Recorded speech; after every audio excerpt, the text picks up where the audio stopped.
Sistem pemurnian monster, bab 101 sampai dengan 105. Bab 101 waspadalah terhadap status Anda. Ruang rahasia keluarga Ye. Li Qinghe diikat di sini. Mulutnya disumpal dan diikat. Sepotong kain yang tidak diketahui jenisnya disumpal ke dalam mulutnya. Ketika Xia Fukun masuk dan melihat Li Qinghe dalam keadaan seperti itu, dia hanya bisa menggelengkan kepalanya. Itu mengerikan. Bro, mendengar kata-kata Xia Fukun, Li Qinghe sedikit gemetar. Awalnya ia mengira Xia Fukun telah dibunuh oleh Yang Mulia Surgawi Agung. Tetapi ia tidak menyangka bahwa orang ini masih hidup. Dia membuka matanya sedikit dan menatap Xia Fukun di depannya. Selama 2 minggu terakhir, Li Qinghe telah mempertimbangkan untuk mengakhiri hidupnya di sini. Lagi pula, rencana itu telah gagal, dan dia merasa tidak pantas lagi tinggal di sini. Li Qinghe mencoba bunuh diri dengan menggigit lidahnya. Namun begitu ia ditampar, rasa sakit itu membuat air mata mengalir di matanya. Apa yang tertulis dalam buku itu memang sebuah kebohongan. Karena terikat, Li Qinghe hanya punya sedikit cara untuk menjelaskan dirinya selain dengan menahan diri dan bunuh diri. Dia mempertimbangkan untuk bunuh diri dengan cara kelaparan. Tetapi, bagi seorang ahli bela diri di puncak kemampuan bela dirinya, mati kelaparan bukanlah hal yang mudah. Dan, orang yang menjaganya adalah Chang Yuxuan. Setiap kali Chang Yuxuan datang, dia akan menyajikan makanan yang belum pernah dilihat Li Qinghe sebelumnya. Misalnya, tahu busuk memiliki bau yang sangat kuat dan menyengat yang bisa membuat mata berair, tetapi rasanya enak setelah dimakan. Chang Yuxuan juga bisa memanggil berbagai macam saus. Li Qinghe tidak suka makanan pedas, jadi Chang Yuxuan memanggil selai kacang, saus manis. Li Qinghe merasa dirinya memiliki semangat yang pantang menyerah. Tetapi, namun, dia tidak bisa menolak makanan lezat yang dipanggil Chang Yuxuan. Alih-alih berakhir di sini, dia malah menantikan kedatangan Chang Yuxuan setiap hari. Dia merindukan rasa makanan cepat saji keluarga dan menu anak-anak.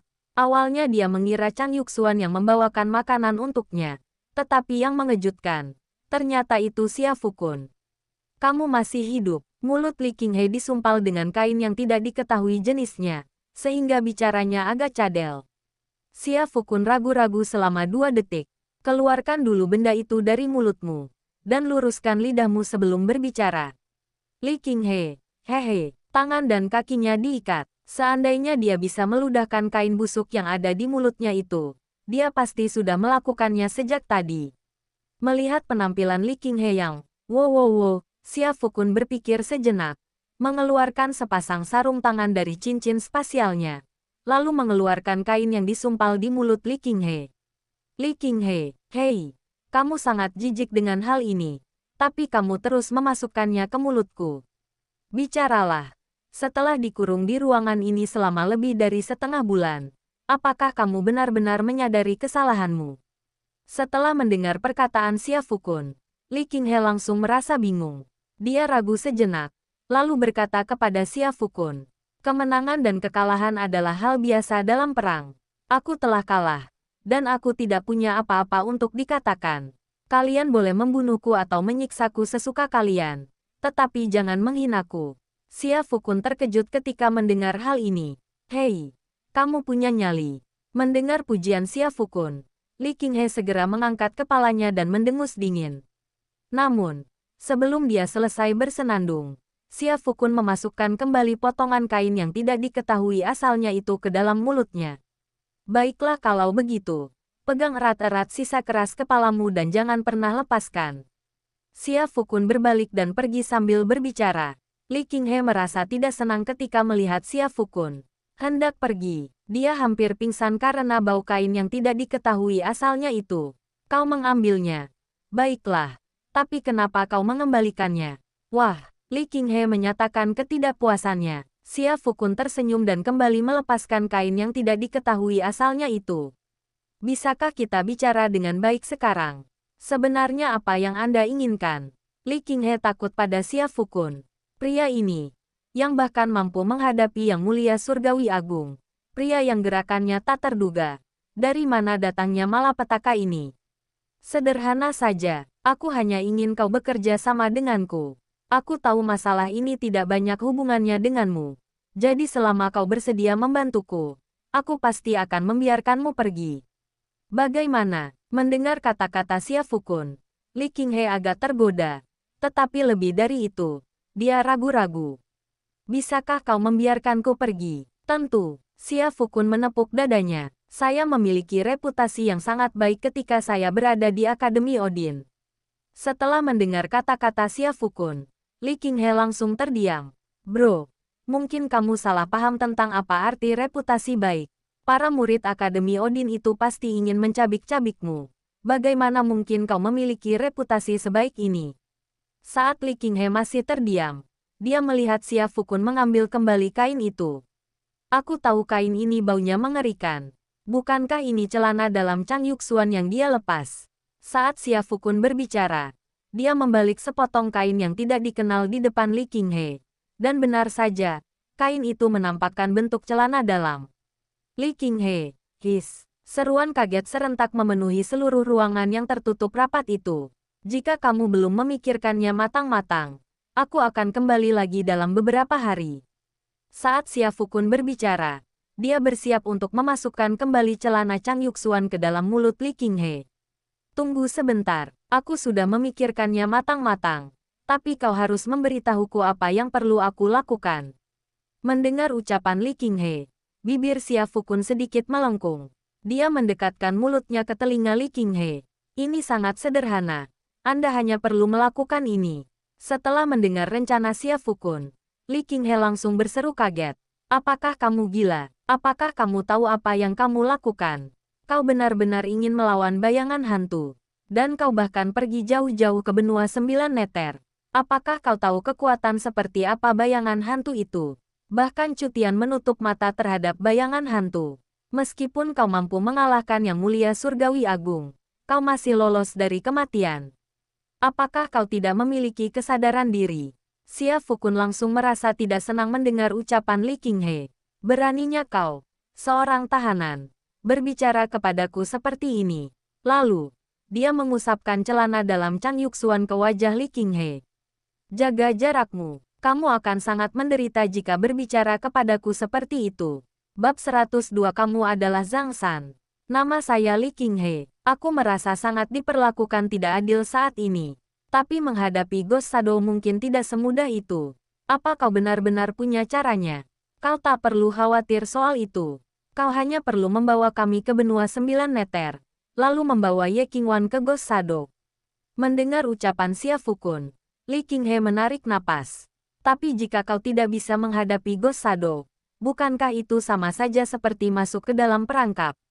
Dan dalam hal itu, Ye Qingwan pasti akan mati. Karena Ghost Shadow dan gengnya menginginkan hati istimewa 7 lubang milik Ye Qingwan. Bukankah kau hanya mendorong pacarmu ke dalam tungku pembakaran? Setelah Limu menempatkan indera ilahinya ke dalam tubuh Li Qinghe mempelajari banyak hal, termasuk rencana Limu dengan Ghost Shadow, dan sebagainya. Setelah mendengar perkataan Li Qinghe, Xia Fukun hanya terkekeh. Dia kembali mengoleskan celana dalam Chang Yuxuan dengan keras ke wajah orang lain. Kamu sudah tahu dia pacarku. Jadi kenapa kamu mengkhawatirkannya? Setelah mendengar itu, Li Qinghe berpikir, itu masuk akal sekali. Ye Qingwan sudah tidak ada hubungannya lagi denganku. Jadi aku tidak perlu mengkhawatirkannya. Mari selamatkan nyawa kita dulu. Baiklah kalau begitu. Saya setuju. Mendengar perkataan Li Qinghe, Xia Fukun mengangguk. Tetapi karena takut Li Qinghe mungkin melakukan sesuatu yang curang, dia mengeluarkan sepotong coklat yang telah dipanggil Chang Yuxuan sebelumnya dari cincin spasialnya. Ini adalah racun, dan hanya aku yang memiliki penawarnya. Jika kau berani mengkhianati kami, aku akan membuatmu menyesal dan berharap kau mati. Setelah mendengar perkataan Xia Fukun, Li Qinghe langsung bingung. Dia menatap benda gelap di tangan Xia Fukun. Bukankah ini coklat? Xia Fukun, apa yang terjadi? Apa yang terjadi? Apakah benua 9 meter masih punya coklat? Namun, saat aku memanggilnya sebelumnya, Chang Yuxuan tidak mengenalinya. Bagaimana kamu mengetahuinya? Xia Fukun mengajukan pertanyaan kepada Li Qinghe dengan ekspresi bingung. Baru beberapa hari yang lalu aku memberitahu Chang Yuxuan bahwa aku menginginkan makanan penutup manis setelah makan malam. dan kemudian Chang Yuxuan memanggilnya untukku. Dia bahkan memberitahuku bahwa benda ini disebut coklat, dan hanya dia yang bisa memanggilnya di benua 9 neter. Ini edisi terbatas. Dia memberiku sepotong coklat dan menipuku dengan 1000 batu spiritual. Setelah mendengar kata-kata Li Qinghe, Xia Fukun langsung merasa ingin mencincang Chang Yuxuan hingga berkeping-keping. Dan Chang Yuxuan, dari mana kau mempelajari keahlian menghasilkan uang ini? Menjual sebatang coklat seharga 1000 batu spiritual. Kau sungguh serakah. Tidak, Xia Fukun. Tebakanmu salah, kan? Itu konyol sekali. Kau mencoba menipuku dengan membuatku berpikir itu racun dengan sepotong coklat. Xia Fukun langsung merasa tidak senang mendengar ucapan Li Qinghe. Siapa yang mengajari kamu kata rendah? Dia mengerutkan kening dan bertanya pada Li Qinghe. Yang Yao, dia bilang ini kata yang sering kau gunakan. Artinya itu kata-kata kasar. Xia Fukun, apakah aku membina 2 rekan tim atau 2 musuh? Oke, tadi aku cuma bercanda. Baiklah, kita sudahi saja dulu. Nanti aku beritahu lagi kalau kita sudah berangkat ke prefektur Jiuyu. Saat Xia Fukun berbicara, dia memasukkan kembali celana dalam Chang Yuxuan ke dalam mulut Li Qinghe. Haha, kamu berani menertawakan dirimu sendiri. Di belakangnya, suara wow wow wow Li Qinghe terus terdengar. Tetapi Xia Fukun mengabaikannya dan meninggalkan ruangan rahasia tempat Li Qinghe ditahan. Tepat saat dia hendak keluar, dia mendengar suara menyanyikan, "Tears Behind Bars," yang berasal dari ruangan rahasia di sebelah ruangan Li Qinghe. Gerbang besi, jendela besi, rantai besi. Aku bersandar pada jeruji besi jendela dan melihat keluar. Kehidupan di luar sana sungguh menakjubkan. Xia Fukun, apa maksudnya? Jadi, kisah Tears Behind Bars tersebar dari benua 9 neter. Tapi mengapa suara ini terdengar begitu familiar? Didorong oleh rasa ingin tahu, Xia Fukun berjalan menuju arah suara itu. Tepat saat itu, sesosok figur yang familiar muncul di hadapannya. Mu Yun. Xia Fukun terkejut. Bagaimana bisa aku sampai bertemu musuh? Xia Fukun, Mu Yun, yang dipenjara di ruangan rahasia, bahkan lebih terkejut daripada Xia Fukun. Dia melarikan diri dari Kekaisaran Yaslan setelah mengucapkan kata-kata kasar itu. Serius, dia menyinggung penasihat Kekaisaran Aoki Duan. Dia menyinggung pemerintah. Bagaimana mungkin dia bisa bertahan hidup di Kekaisaran Yaslan? Namun, dia tidak menyangka dunia luar begitu luas. Dia adalah seorang ahli bela diri di alam kekuatan ilahi setengah langkah. Sosok yang berpengaruh di dalam Kekaisaran Yaslan. Tetapi di luar sana, dia bukanlah siapa-siapa. Dengan ambisi besar dan harapan untuk membalas dendam, Mu Yun tiba di prefektur Chishui. Namun, saat tiba di prefektur Chishui, ia sedang mengalami masa-masa sulit. Ketika nasib buruk dan kehabisan uang, wajar jika seseorang melakukan penipuan dan kecurangan, bukan? Namun, ia kebetulan bertemu dengan keluarga Ye, ayah Ye Qingwan, seorang ahli yang sangat kuat di puncak alam kekuatan ilahi. Mungkinkah dia benar-benar tertipu olehnya? Dalam amarah yang meluap, aku menguncinya di dalam. Konon, musuh akan sangat bermusuhan saat bertemu. Tetapi Xia Fukun sama sekali tidak merasakan permusuhan saat itu. Karena dia sudah mencapai alam kekuatan ilahi. Tetapi Mu Yun masih berada di alam kekuatan ilahi setengah langkah. Apa yang kamu lakukan di sini? Xia Fukun bertanya dengan rasa ingin tahu. Mu Yun awalnya berharap dapat membangun hubungan baik. Tetapi kemudian dia menyadari bahwa dia dan Xia Fukun hanya memiliki rasa benci. Tidak ada persahabatan sama sekali. Terlebih lagi, Xia Fukun sekarang telah mencapai alam kekuatan ilahi.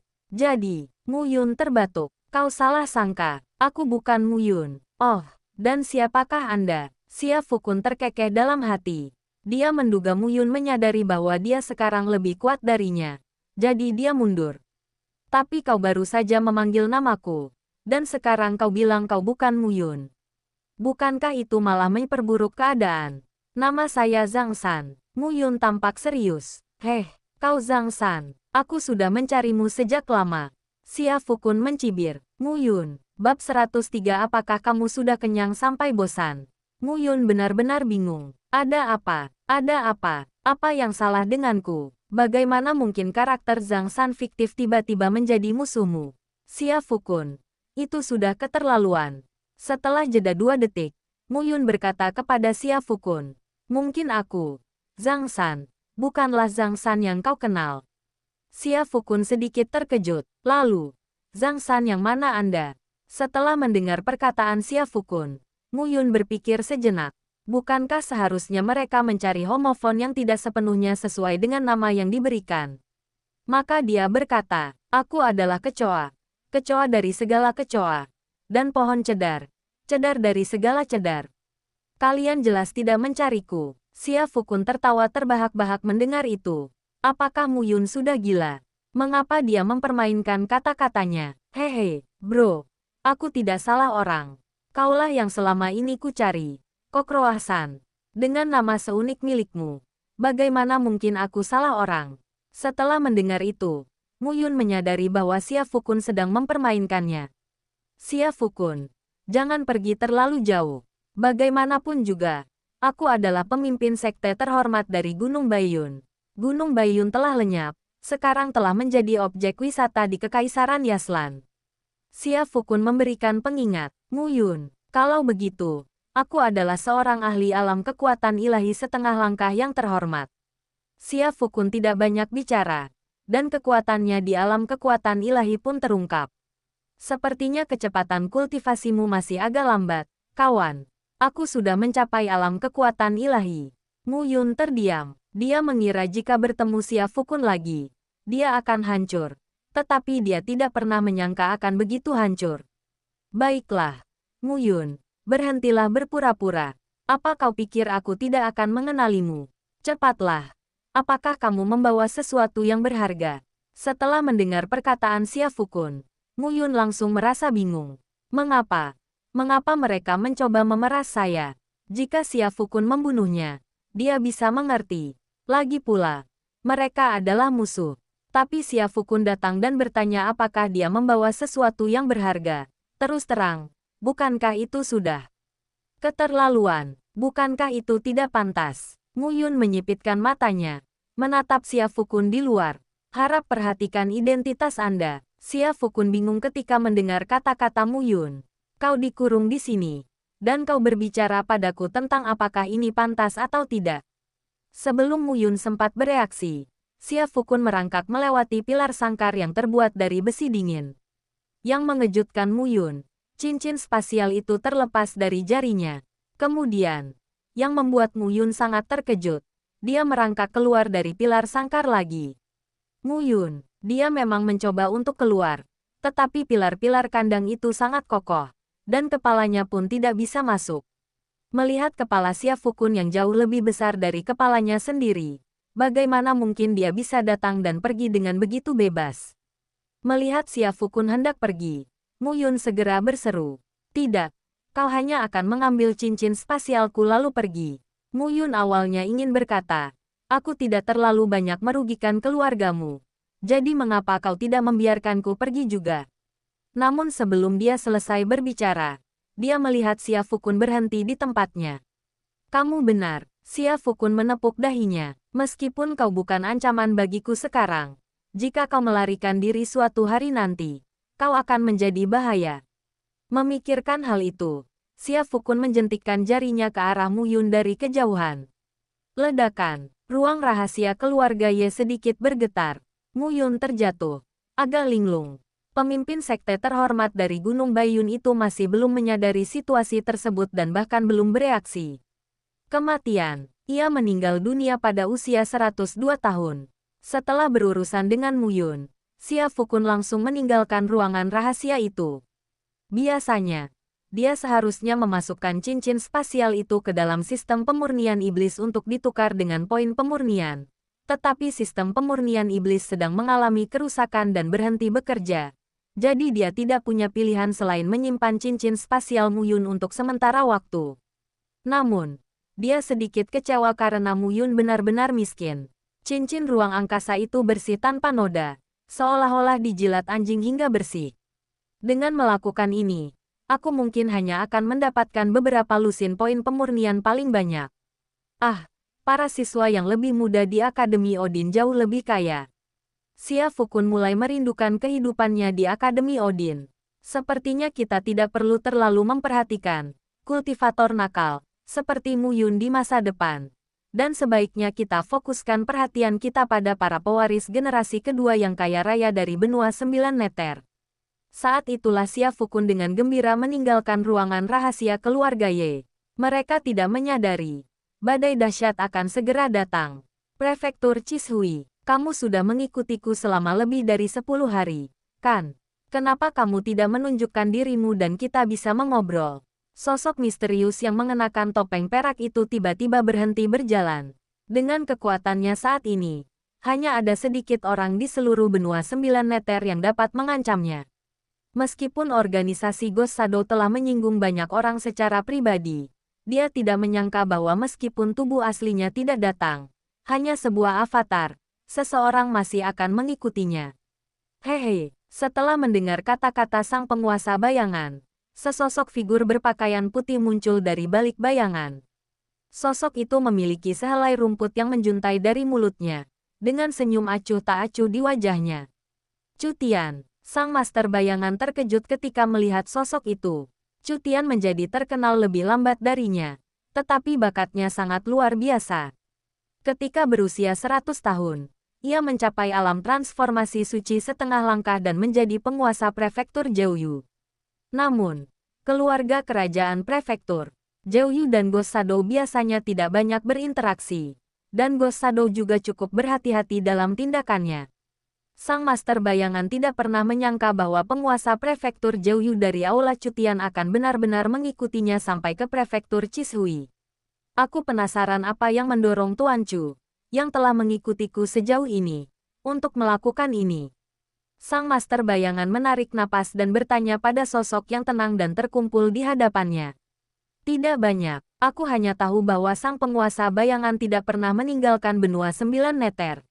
Dia tiba-tiba mengirimkan avatar, dan aku sedikit penasaran. Jadi aku mengikutinya untuk melihat apa yang terjadi. Apakah Anda memiliki hubungan dengan keluarga Ye? Sang master bayangan tidak bodoh. Setelah mendengar kata-kata Chu Tian, dia mengerutkan kening dan mengajukan pertanyaan.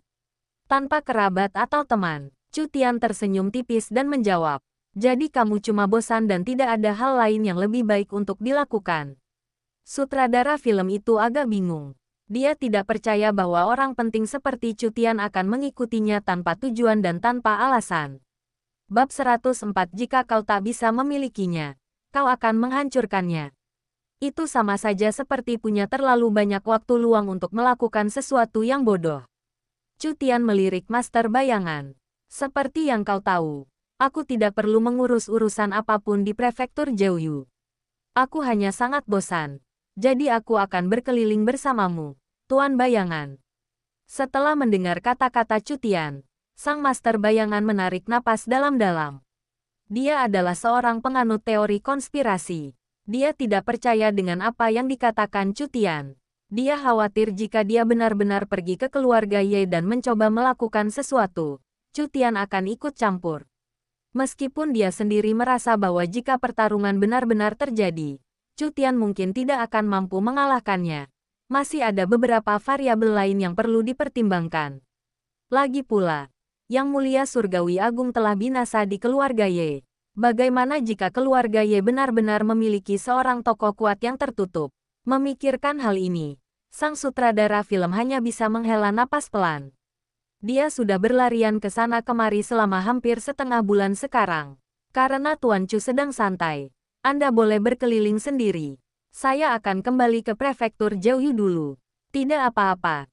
Tidak apa-apa. Ayo kita pergi bersama. Chu Tian berkata sambil tersenyum. Plester kulit anjing. Sutradara film itu mengumpat dalam hati. Karena tidak ada pilihan lain, Chu Tian dan dia harus kembali menuju prefektur Jiuyu. Sambil menoleh ke belakang, mata Chu Tian juga tersenyum. Jika kau benar-benar orang yang dibicarakan guru itu, maka kali ini, aku akan menyelesaikan semua keluhanku. Jika tidak, maka Anda sungguh sangat beruntung. Chu Tian menyadari hal ini begitu master bayangan meninggalkan prefektur Jiuyu. Dia melihat bahwa Master Bayangan tampaknya menuju ke prefektur Chishui. Mengingat fenomena aneh di prefektur Chishui sebelumnya, dia menduga bahwa orang yang dicari Master Bayangan kemungkinan adalah orang yang sama dengan yang dia duga. Itulah mengapa dia mengikuti sang guru bayangan dan menempuh perjalanan ribuan mil ke prefektur Chishui. Yang membuatnya frustrasi adalah Master Bayangan itu pada dasarnya curiga. Dengan kekuatan mereka, seharusnya mereka sudah sampai di prefektur Chishui dalam waktu sekitar seminggu.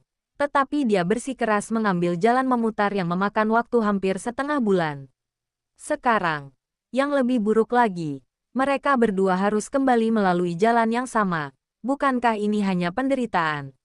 Namun, di sisi lain, seandainya bukan karena campur tangan Cutian, Xia Fukun mungkin akan berada dalam bahaya.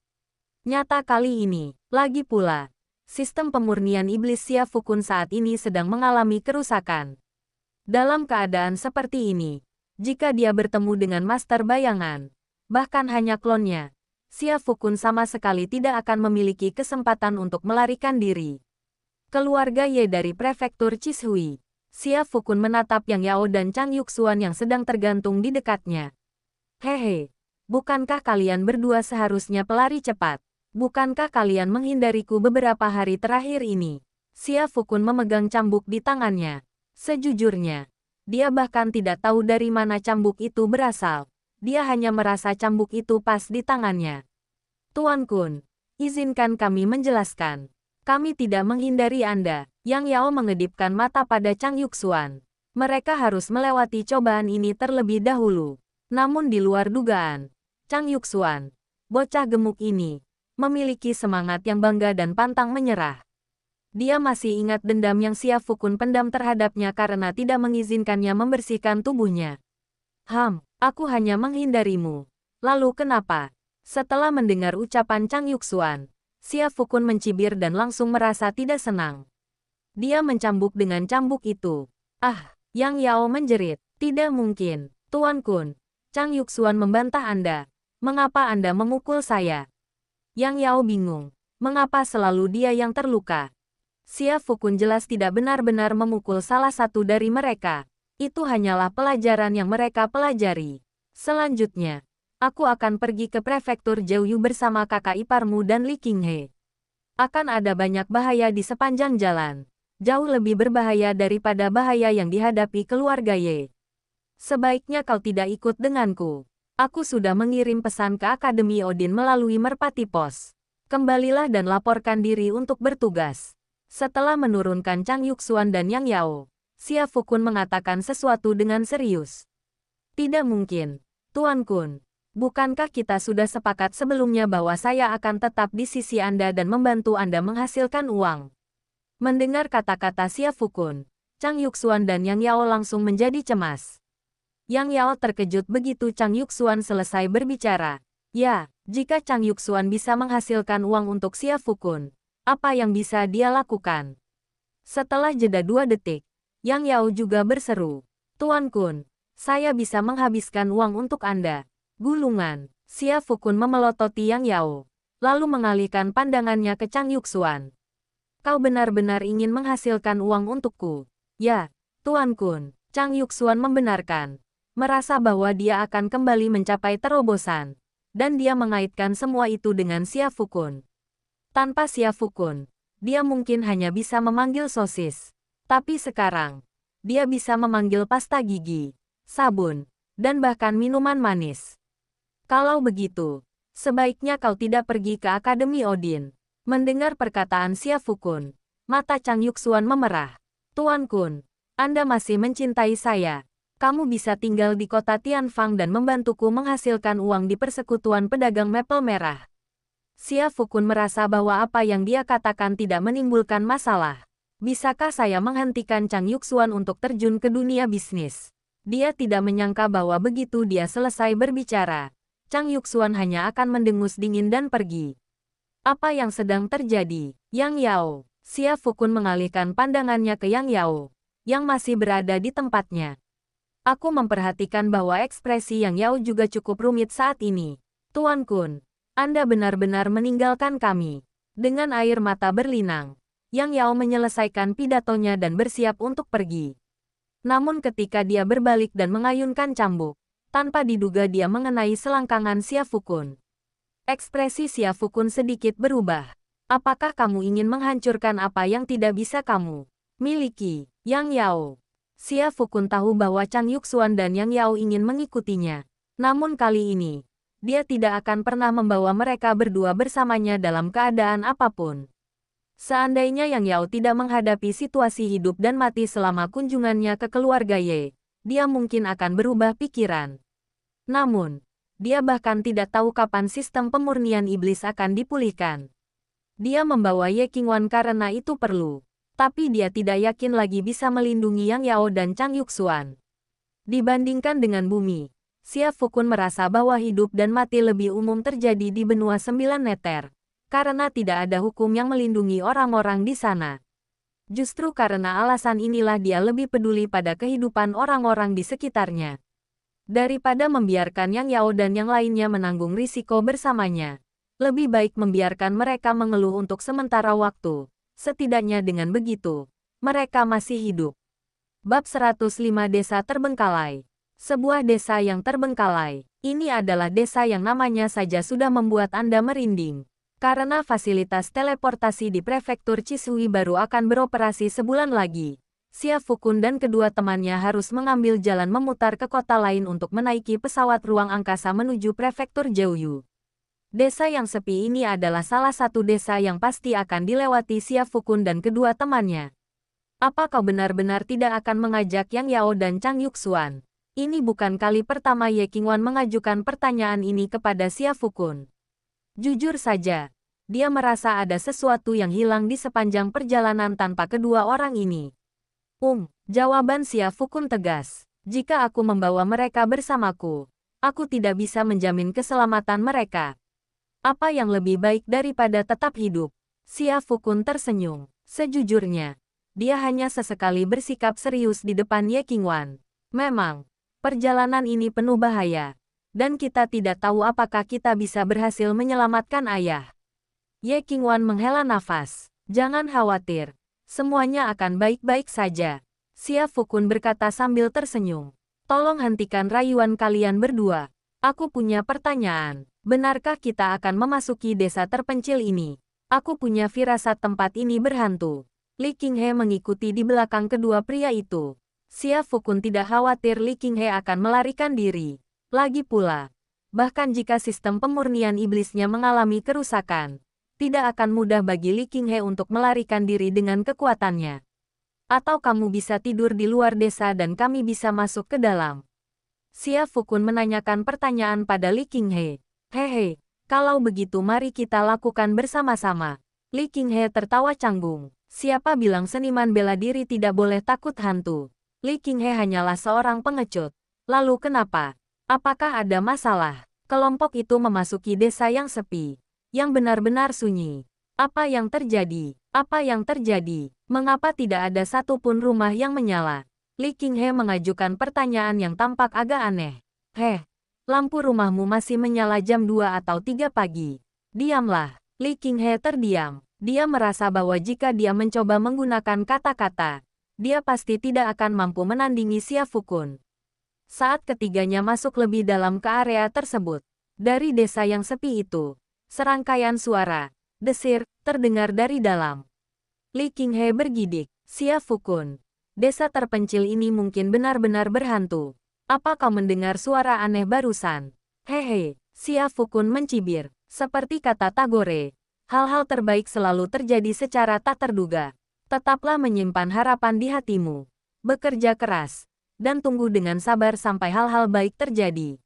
Setelah mendengar perkataan Xia Fukun, Li Qinghe langsung merasa bingung. Dia tidak tahu apa-apa tentang Tagore atau hal-hal semacam itu. Tetapi, apakah kita sepaham? Apakah kita membicarakan hal yang sama? Mengapa Li Qinghe begitu skeptis bahwa Xia Fukun tidak takut hantu? Tapi berbicara soal itu, akan menjadi kebohongan jika Xia Fukun mengatakan bahwa dia tidak takut saat ini. Tapi dia sedang memikirkan masalah lain. Jika sistem pemurnian iblisku mengalami kerusakan, mungkinkah monster semacam ini, seperti iblis jurang maut, juga memberiku poin pemurnian. Jika memang demikian, maka aku mungkin harus mendirikan Sekte Maoshan di benua 9 neter. Itulah mengapa Xia Fukun memutuskan untuk menjelajah ke desa yang sepi itu.